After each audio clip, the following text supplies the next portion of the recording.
बिस्मिल्लाहिर्रहमानिर्रहीम। अस्सलाम वालेकुम नाज़रीन, आप यूट्यूब चैनल देख रहे हैं। मैं इमरान खान हूँ। साबिक वज़ीर-ए-आज़म इमरान खान साहब की मुलाकातें बंद हैं, लगभग 8 महीने से ज़्यादा हो गए और मुलाकातें नहीं हो रही। उनकी फैमिली मिलने के लिए जाती है, हर हफ्ते जाती है, मुलाकात नहीं करवाई जाती।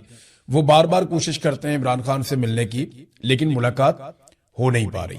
अब ये मामला अदालत में गए और एक मरतबा नहीं, कई मरतबा गए, बार बार अदालतों में गए, लगभग सैकड़ों मरतबा अदालत में गए पाकिस्तान तहरीक इंसाफ के लोग और इमरान खान साहब की फैमिली, उनके वकला और बहुत सारे लोग अदालतों में जाते रहे, लेकिन इसके बावजूद इमरान खान साहब से मुलाकातें नहीं खोली गई। अब हाई कोर्ट ने एक ऑर्डर दे दिया था, लार्जर बेंच ने ऑर्डर दिया था, तो सब ये समझ रहे थे कि मुलाकात हो जाएगी, फिर भी इमरान खान साहब की मुलाकात नहीं करवाई गई। ये मामला चला गया सुप्रीम कोर्ट ऑफ पाकिस्तान में। जब ये मामला सुप्रीम कोर्ट ऑफ पाकिस्तान में गया तो सबको लगा कि शायद अब सुप्रीम कोर्ट के अंदर जो है वो जजेस गुस्सा दिखाएंगे या जजेस ये कहेंगे कि ये तो बड़ी सख्त ज्यादती है कि अदालती अहकामात की खिलाफ वर्जी की जा रही है और तौहीन अदालत की जा रही है, तो वो मुलाकात के लिए हुक्म जारी करेंगे। तो ये मामला इमरान खान साहब का आज के दिन के लिए लगा हुआ था सुप्रीम कोर्ट ऑफ पाकिस्तान में, और ये जस्टिस मोहम्मद अली मजहर ये इस मामले को सुन रहे थे। 3 रुकनी बेंच था और ऐसा लगता था कि चीजों को सुना जाएगा, लेकिन वो टेक्निकल चीजों के पीछे छुप गए। किसी एक जज ने भी इतनी जुर्रत और हिम्मत नहीं की सुप्रीम कोर्ट ऑफ पाकिस्तान के जजेस में से कि वो ये सवाल पूछ लेते कि भाई एक आदमी की आपने मुलाकातें क्यों बंद कर दी हैं, किस कानून के तहत बंद कर दी हैं, और अदालती अहकामात के बावजूद आप मुलाकातें क्यों नहीं करवा रहे। बल्कि ये हुक्म भी जारी किया जा सकता था कि आप फौरी तौर पर मुलाकात करवाएं और रिपोर्ट भी हमारे पास लेकर आए। वो ये करने की बजाय टेक्निकल चीजों के पीछे छुप गए। और जो 3 रुकनी बेंच है वो अल्लाह अल्लाह करके तो केस लगा था, सारे इंतजार कर रहे थे कि केस लगेगा, लेकिन एक मरतबा भी नहीं पूछा कि जनाब ये 8 महीने से 7 महीने से आपने जो मुलाकातें बंद की हुई हैं इसकी वजह बता दें कि ये मुलाकातें क्यों बंद की हुई हैं, या कोई रीजन तो हमारे सामने रखें। 3 हफ्ते का नोटिस दे दिया हुकूमत ने, उनसे कहा जी हमें 4 हफ्ते का नोटिस चाहिए, इन्होंने 3 हफ्ते का नोटिस दे दिया कि 3 हफ्ते के बाद दोबारा आए और वजह बताए कि इमरान खान की मुलाकात उनकी फैमिली से, उनके वकला से, उनके डॉक्टरों से क्यों नहीं करवाई जा रही। आप अंदाजा करें कि यह है सुप्रीम कोर्ट ऑफ पाकिस्तान की हालत, जहां पे जजेस बोलने से डरते हैं, जहां पे जजेस सवाल उठाने से डरते हैं। आप अंदाजा कीजिए वो सहाफी कितने बहादुर होंगे जो अभी भी सवाल उठा रहे हैं। जहां सुप्रीम कोर्ट के जजेस सवालात उठाने से डर रहे हैं, वहां पे आम लोग सवाल उठाते हैं, फिर उन्हें निशाने इबरत बनाया जाता है, पूरे सिस्टम को यरगमाल बनाया गया। तो अब 3 हफ्ते का टाइम दे दिया गया और तीनों जजेस ने, यानी जिसमें जस्टिस मुसर्रत हलाली साहिबा थी, जस्टिस शाहिद बिलाल साहब थे और जस्टिस मोहम्मद अली मजहर। अब ये तो हीरे हैं बहुत बड़े बड़े ये जजेस, जिनको यही समझ नहीं आई कि एक आदमी की, और पूरे पाकिस्तान में नहीं पूरी दुनिया में ये खबर चल रही है, आलमी सतह पे खबर चल रही है, और 3 हफ्ते का मजीद टाइम देकर इन्होंने भिजवा दिया। पंजाब की हुकूमत ने और वफाकी हुकूमत ने मुलाकातों के खिलाफ बात की है, उन्होंने मुखालफत की है। यानी ये बात आपने सिर्फ रिकॉर्ड पे रखनी है कि पंजाब में मरियम नवाज की और नवाज शरीफ की हुकूमत है, वफाक में नवाज शरीफ और शहबाज शरीफ की पीपल्स पार्टी के साथ यानी जरदारी के साथ मिलकर हुकूमत है। और इन दोनों हुकूमतों ने यानी पीपल्स पार्टी और PMLN ने ये मौक़िफ़ इख्तियार किया सुप्रीम कोर्ट ऑफ पाकिस्तान में कि हम मुखालफत करते हैं इस बात की कि इमरान खान साहब की उनकी फैमिली से, वकला से, डॉक्टरों से मुलाकात करवाई जाए। बस ये मैंने सिर्फ रिकॉर्ड पे रखने के लिए कहा है, और मैं अपनी टीम से भी कहूंगा कि ये क्लिप आज की तारीख के साथ काट के रख लें, क्योंकि ये इंसिडेंट हुआ है 20 जुलाई 2026 को। तो कल को कोई ये ना कहे कि जनाब हमारी मुलाकात नहीं हो रही। तो इमरान खान की मुलाकात बड़े लंबे अरसे से नहीं हो रही, और आज मुखालफत की है वफाकी हुकूमत ने और सूबाई हुकूमत ने भी। तो ये सिर्फ रिकॉर्ड पे रखने के लिए है, ताकि कल को जब ये रोए, पिटे, चीखे मारे, तो इनको ये दिखाया जा सके कि जनाब ये देखिए आपने ये किया था। नाज़रीन, जजेस इंसाफ क्यों नहीं देते, इसके पीछे रीजन है ना। जो भी इंसाफ नहीं देता या पाकिस्तान तहरीक इंसाफ को कुचलने में, इमरान खान साहब को, उनकी फैमिली को परेशान करने में, उनको सजाएं देने में, उनको जेलों में रखने में अपना किरदार अदा करता है, ये सिस्टम उसे नवाजता है। आप सहाफियों में देख लीजिए, वकला में देख लीजिए, ब्यूरोक्रेसी में देख लीजिए, जो जितना ज्यादा इमरान खान से लड़ा है, पाकिस्तान के मिलिट्री एस्टेब्लिशमेंट के जर्नैलों ने उतना ही ज्यादा सिस्टम के जरिए उसे नवाजा है। मिसाल के तौर पे अभी 3 जजेस आए हैं, इस्लामाबाद हाई कोर्ट में नए जजेस लाए गए हैं, और उसके लिए जो इजलास हुआ उसमें 3 जजेस के नाम फाइनल किए गए। इनमें से जो एक जज हैं वो शाहरुख अर्जुमंद है जिन्हें लाया गया। ये शाहरुख अर्जुमंद वो साहब हैं जिन्होंने बतौर जज, यानी अब निचली कोर्ट में जब ये जज थे इनको लाया गया हाई कोर्ट में, तो इन्होंने इमरान खान साहब को और उनकी अहलिया बुशरा बीबी को तोशाखाना 2 केस में सजा सुनाई थी। तो देखें कैसा इनाम मिला, अब हाई कोर्ट के जज बन गए। इमरान खान साहब को अगर जेल में रखना है तो इन सबको मिलकर रहना पड़ेगा, क्योंकि ये सारे इमरान खान से डरते हैं। किसी का मैंडेट जाली है, कोई इस बात से डरता है कि उसने जुल्म बहुत कर दिया है, कोई इंक्वायरी से डरता है, कोई नौकरी से डरता है, किसी चीज से। सब लोग डरे हुए हैं। बेशुमार पुलिस वाले शामिल हैं, FIA वाले शामिल हैं, ब्यूरोक्रेट शामिल हैं। जिन जिन लोगों ने 2 नंबरियां की हैं वो डरे हुए हैं सारे। बेनिफिशियरी बहुत ज्यादा हो गए ना इस निजाम के, तो ये सारे एक दूसरे के इंश्योरेंस पॉलिसी। आजाद कश्मीर में जो पहला मरहला है वो होने वाला है इलेक्शन का। अब इसमें आजाद कश्मीर के लोग तो बिल्कुल ही इररेलेवेंट हैं। सिक्योरिटी फोर्सेस की बहुत बड़ी तादाद मीरपुर में पहुंचा दी गई है, क्योंकि मीरपुर डिवीजन में पहला मरहला है इलेक्शन का और शदीद खौफ व हरास और दबाव का माहौल है जिसके अंदर ये इलेक्शन करवाने की कोशिश की जा रही है। जब से पाकिस्तान बना है या आज़ाद कश्मीर आज़ाद हुआ है भारत के कंट्रोल से, तब से लेकर अब तक कभी भी ऐसा नहीं हुआ कि इलेक्शन इस माहौल में आज़ाद कश्मीर में हो रहा हो। इस मरतबा वाकई बहुत खौफ व हरास है और वहाँ पे इलेक्शन करवाने की कोशिश की जा रही है। कुछ मुतालबात ऐसे हैं आज़ाद कश्मीर के लोगों के, चले ये 2 चीज़ें आप कबूल कर लें और उसके बाद बाकी चीज़ें बाद में करते हैं, लेकिन ब्रिगेडियर फाइक को और IG जो वहाँ पे लगाए गए हैं इन दोनों को हटाने का मुतालबा भी किया गया था कि जो सेक्टर कमांडर ब्रिगेडियर फाइक है जिन्होंने इन सारे ऑपरेशंस को लीड किया, उन्हें आज़ाद कश्मीर से हटाया जाए और साथ में कहा गया कि IG को भी हटा दिया जाए। तो इन 2 लोगों को वहाँ से नहीं हटाया गया, ये मुतालबा तस्लीम नहीं किया गया, जिसके बाद शकूक व शुबहात बढ़ जाते हैं कि अगर ये इलेक्शन करवाने में कामयाब हो जाते हैं और अपनी मर्जी की हुकूमत मुसल्लत कर देते हैं तो उसके बाद क्या होगा। अच्छा, ज्वाइंट अवामी एक्शन कमेटी को ये भी कहा जा रहा है कि आप लोगों को कहें कि वो निकल कर वोट डालें और आप अपने नुमाइंदे भी खड़े कर दें बेशक इलेक्शन में, क्योंकि एस्टेब्लिशमेंट को पूरा यकीन है कि अगर ज्वाइंट अवामी एक्शन कमेटी इलेक्शन में आ गई तो PTI भी आ जाएगी। और धांधली का तो पूरा बंदोबस्त किया गया है, फॉर्म 47 जारी करके PTI और ज्वाइंट अवामी एक्शन कमेटी को फारिग करेंगे और पीपल्स पार्टी और PMLN को एक मिली जुली सरकार वहाँ पे बनाकर दे देंगे दूसरी जमातों के साथ मिलाकर। इस्तेकाम पार्टी को भी जोड़ दिया गया है मुस्लिम कॉन्फ्रेंस के साथ ताकि वो ज़्यादा बेहतर परफॉर्म कर सकें, उनकी सीटें जस्टिफाई हो सकें। तो ये मिलिट्री एस्टेब्लिशमेंट का सारा खेल है जो वहाँ पे खेल रही है। आज़ाद कश्मीर के जो वकला हैं, आज़ाद कश्मीर बार कौंसल, उन्हें बड़ी देर के बाद होश आई। यानी वकला तो ओवरऑल पाकिस्तान में वकला में करंटी ख़त्म हो गया।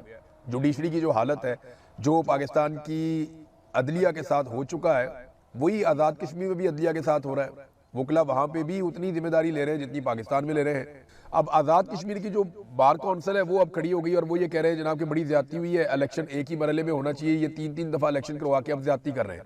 देखिए, पूरे पाकिस्तान में जो इलेक्शन है वो एक दिन में हो जाता है, लेकिन आज़ाद कश्मीर के इलेक्शन को 3 मराहिल में करवाने का मकसद क्या है? वजह यह है कि वहाँ पे निज़ाम कंट्रोल में नहीं है, अवाम कंट्रोल में नहीं है और इस इलेक्शन के नतीजे में वो नताइज हासिल करने हैं जो एस्टेब्लिशमेंट चाहती है, तो फिर उनको मरहला वाइज करना पड़ेगा, एकदम वो कर नहीं पाएंगे।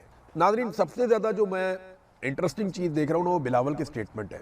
बिलावल स्टेटमेंट ऐसे देता है जैसे सारी ज़िंदगी हो गई इस खानदान को कभी आज़ाद कश्मीर में हुकूमत ही नहीं मिली। यानी लंबा अरसा हो गया बिलावल और उसकी जमात की आज़ाद कश्मीर में हुकूमत रही है। आज भी जो हुकूमत है आज़ाद कश्मीर में वो बिलावल की पॉलिटिकल पार्टी, पीपल्स पार्टी की है, लेकिन वो तकारीर ऐसे करते हैं जैसे कि उन्हें कभी यहाँ मौका ही नहीं मिला।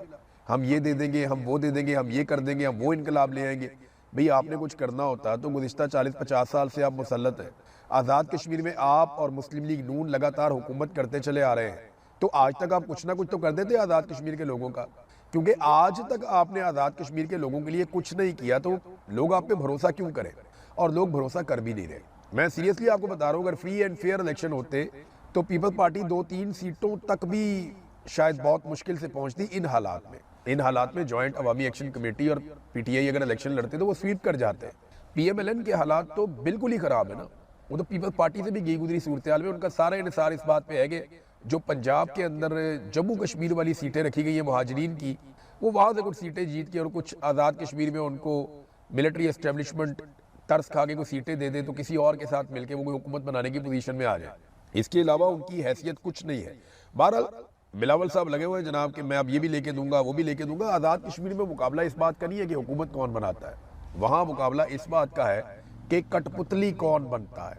यानी वहाँ पे जो सेक्टर कमांडर हैं या एजेंसियां हैं, उन्हें अपने लिए कठपुतली सरकार चाहिए।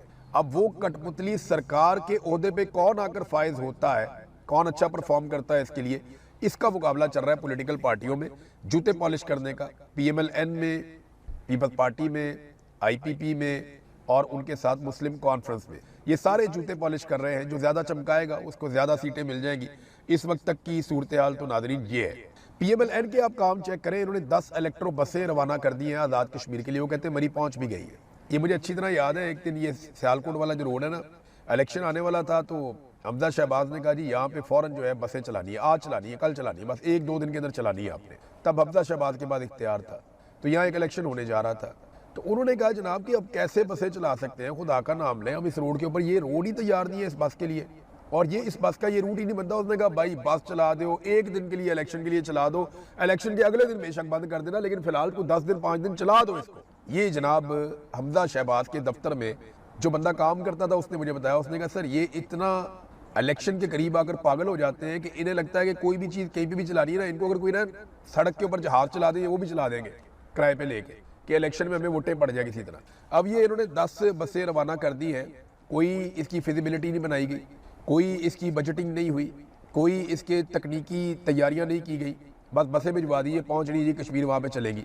ये तो बादशाह वाला निज़ाम है ना, किसने खरीदी, किसके लिए खरीदी, कहाँ से निकाली गई, कहाँ भिजवाई गई, किसकी मलकियत थी, कहाँ पे जाकर चलेगी, वहाँ चलाने वाला कौन होगा, इसके ऑपरेटर्स कौन होंगे, इसके ड्राइवर जो हैं वो यहाँ पंजाब के हैं, आज़ाद कश्मीर के लोगों को ट्रेनिंग, ये तो लंबा प्रोसीजर होता है। ये तो बादशाह था, यहाँ से उठाई वहाँ पहुँचा दी, ये क्या तरीका है कि यहाँ से बसें उठाई वहाँ पहुँचा दी। और इलेक्शन कमीशन जो है वो इसका कोई नोटिस ही नहीं ले रहा। एक पॉलिटिकल पार्टी इस वक्त इलेक्शन लड़ रही है आज़ाद कश्मीर में और वही पॉलिटिकल पार्टी बसें भिजवा रही है आज़ाद कश्मीर में कि जनाब ये बसें वहाँ पे चलाएं। तो ये तो वो सरकारी पैसे से, किसी के बाप का पैसा तो नहीं है। मरियम नवाज को रायवंड के अकाउंटों से निकाल के तो नहीं लाई ना ये हुसैन नवाज की बसें हैं, ना हसन नवाज की बसें हैं, ना नवाज शरीफ इनका मालिक है। तो नवाज शरीफ ने जाके ऐलान कर दिया, मरियम नवाज ने कहा ओके, वहाँ डांस करके दिखा दिया बाबा जी ने, उसके बाद इन्होंने कहा जनाब बसें जा रही हैं। यार ये तो अवाम की बसें हैं ना, तो अवाम के माल को ऐसे खर्च करते हैं ये बादशाह बन के अपने ज़ाती मफाद के लिए, कि कोई बादशाह भी शायद ऐसे अवाम का पैसा नहीं लुटाता होगा। इमरान खान साहब की बहन उस्मा खानम ने कुछ स्टेटमेंट दिया, वो बहुत इंपॉर्टेंट है।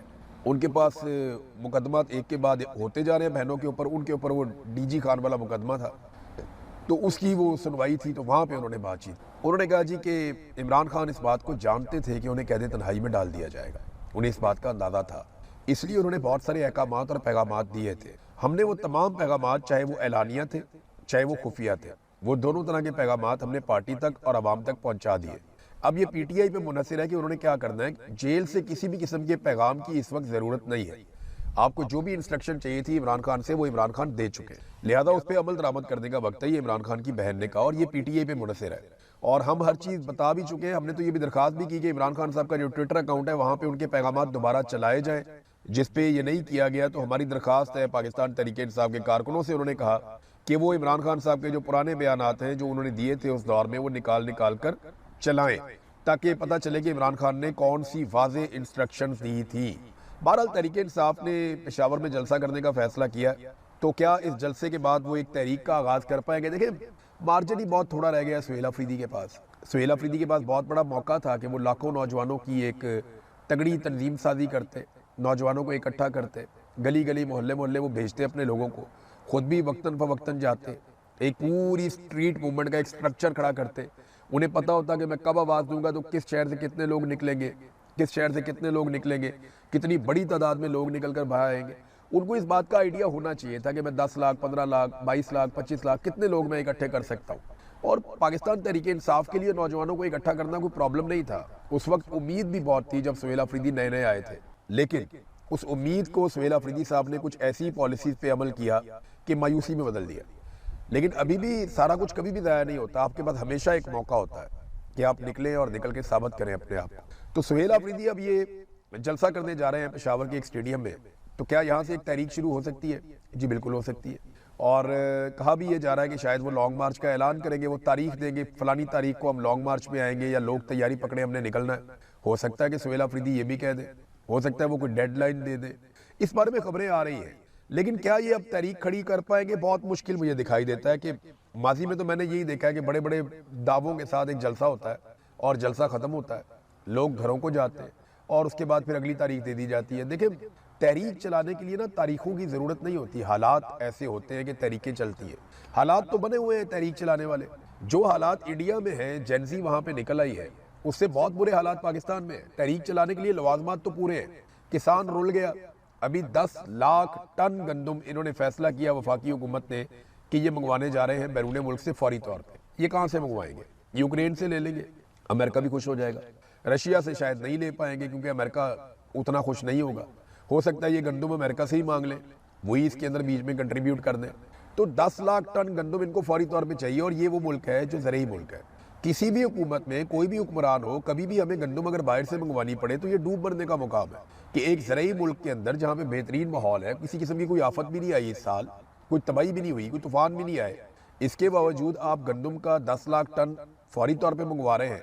आपको फ्यूचर में और भी मंगवानी पड़ेगी। ये हालात होंगे अभी क्योंकि डिमांड हमारी ज़्यादा है और गवर्नमेंट की पॉलिसी इतनी बुरी है कि आपने अपनी मईशत को तबाह कर दिया, खासतौर पे अपनी ज़राअत को।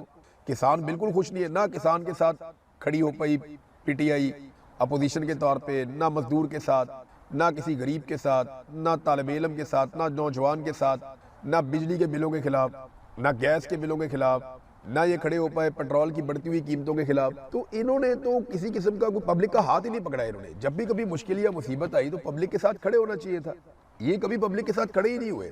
इन्होंने पब्लिक की बात ही नहीं सुनी और पब्लिक को ये कहते हैं कि वो निकलते नहीं है, वो हमारे पीछे नहीं आते, वो हमारे साथ खड़े नहीं होते। तो फिर आप कैसे उनसे इस किस्म के शिकवे और गिले कर सकते हैं? भारत में जो जेनजी है उसके पीछे अब भारत में कुछ लोग बोलना शुरू हो गए कि पाकिस्तान का हाथ है। खुदा का नाम ले यार, हम अपने बखेड़े हमसे नहीं संभाले जा रहे। बलूचिस्तान हमारा जल रहा है, कबायली इलाकों में आग लगी हुई है, रोज़ाना हमारे ऊपर खुद कुछ धमाके हो रहे हैं, पैसे हम पूरी दुनिया से मांग रहे हैं। यूएई के पैसे हमने वापस करने थे, सऊदी अरब से उधार लेके वापस किए। अभी 10 अरब डॉलर हमने अमेरिका से मांगे। हम इन्वेस्टमेंट करेंगे भारत के अंदर और हम ये चलाएंगे भारत के अंदर तहरीक। सवाल ही पैदा नहीं होता भारत के अंदर हम तहरीक चलाएं। हमारी सरकार की तो इतनी हैसियत नहीं है कि वो अपने लिए थोड़ा सा आवाम को कायल कर ले या कुछ कर पाए। हमारी सरकार पाकिस्तान के अंदर 10,000 बंदे का इज्तिमा नहीं कर सकती। आप कह रहे हैं इंडिया के अंदर वो इज्तिमा करवा रहे हैं बहुत बड़े बड़े, तो ये जेनजी के पीछे पाकिस्तान है। तो ये सब झूठ है। ये ना दोनों मुल्कों की जो एस्टेब्लिशमेंट और हुकूमत है ना, ये जब भी कोई बोंगी मारते हैं ना या अपनी नालायकी और नकम्मेपन को छुपाते हैं तो ये दूसरे मुल्क के पीछे छुपा देते हैं। पाकिस्तान में जरा कुछ हो जाए, फितनतुल हिंदुस्तान, भारत इसके पीछे है, पाकिस्तान का दुश्मन मुल्क भारत इसके पीछे है, अपनी नाअहली के ऊपर बात नहीं करते। इसी तरह भारत में जरा कुछ हो जाए वो उठा के पाकिस्तान पर डाल देते हैं। तो यहाँ पे ना इन्होंने एक अच्छा वतीरा पकड़ा हुआ है कि तुम मेरी बुराई कर देना, मैं तुम्हारी बुराई कर दूंगा, मेरे लोग भी मुतमईन हो जाएंगे, तुम्हारे लोग भी मुतमईन हो जाएंगे। तो तरीका वारदात तो ये है। इमरान खान की हम बात कर रहे थे, तहरीक की बात कर रहे थे, तो तहरीक जो है वो तारीखों की मोहताज नहीं होती। हालात ऐसे बन जाते हैं कि तहरीक चल पड़ती है।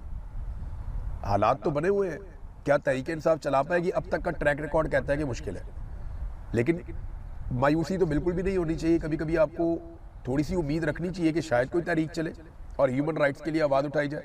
सुप्रीम कोर्ट ने एक बड़ा अजीब काम कर दिया। जब ऐसे काम होते हैं ना तो फिर और ज़्यादा अदलिया से मायूसी होती है। सुप्रीम कोर्ट का एक बेंच बना था 3 रुकनी, जस्टिस मोहम्मद अली मदर साहब, इनकी सरबराही में। ये 3 रुकनी बेंच ने फैसला ये दिया है कि नैब के जो केसेस हैं इनके ऊपर जब ये सुप्रीम कोर्ट में केसेस आएंगे ना जमानत के लिए, तो ये सुप्रीम कोर्ट ऑफ पाकिस्तान नहीं सुनेगी बल्कि आईनी अदालत सुनेगी। वफाकी आईनी अदालत ये केस सुनेगी। अब आईनी अदालत में सारे जजेस अपनी मर्जी के मिलिट्री एस्टेब्लिशमेंट ने बिठाए हुए हैं। उन्हें तो अगर कोई छोटा मोटा फौजी ऑफिसर भी फैसला लिखकर लाकर दे दे तो वो पढ़ के सुना देंगे। आईनी अदालत की औकात इतनी है और वो दिखाई भी देती है। जिस तरह उन्होंने मखसूस नशिस्तों का मामला किया, जिस तरह उन्होंने फौजी अदालतों का मामला किया कि सिविलियन को वो सजा दे सकती है, तो वो आईनी अदालत कुछ भी कर सकती है। अब ये फैसला जस्टिस मोहम्मद अली मदर साहब ने 3 रुकनी बेंच ने फैसला क्यों दिया? देखिए, ये फैसला इमरान खान से जान छुड़ाने के लिए कि इमरान खान का केस सुप्रीम कोर्ट में आए ही नहीं, क्योंकि अल्टीमेटली इमरान खान का case supreme court of Pakistan में आना था, लेकिन उसको आईनी अदालत में भेजा जाएगा। ये नैब के केसेस की अपीलें अब आईनी अदालत में जमानत के मामला जाएंगे। इस्लामाबाद हाई कोर्ट ने यह तय कर दिया है कि उन्होंने इमरान खान को और बुशरा बीबी को सजा देनी ही देनी। अब जो मर्जी कर ले उन्होंने सजा देनी ही देनी है, क्योंकि अदलिया को कंप्रोमाइज किया गया है। बाहर से जजेस लाके इसीलिए बिठाए गए हैं ताकि जितना हो सके उनको सजा दी जा सके। उन्हें सजा दी जाएगी जब वो जमानत के लिए आएंगे सुप्रीम कोर्ट में, तो सुप्रीम कोर्ट कहेगी जी हमारा फैसला मौजूद है, ये मामला आप आईनी अदालत में ले जाएं। अब आईनी अदालत पाकिस्तान की मिलिट्री एस्टेब्लिशमेंट ने बनाई ही इसलिए है कि वो अपने काम करवा सके। तो वो आईनी अदालत इमरान खान और बुशरा बीबी को कभी भी जमानत नहीं देगी, बल्कि जो आसिम मुनीर साहब चाहेंगे वो मामला बिल्कुल वैसे ही कर देंगे, बिल्कुल वैसे कर देंगे। अब आप जो मर्जी कर लें, उल्टे लटक जाएं, सीधे लटक जाएं, आईनी तरामीम के बाद आपके पास कोई रास्ता नहीं है सिवाय इसके कि आप अवामी ताकत से इस टोले को इक़्तिदार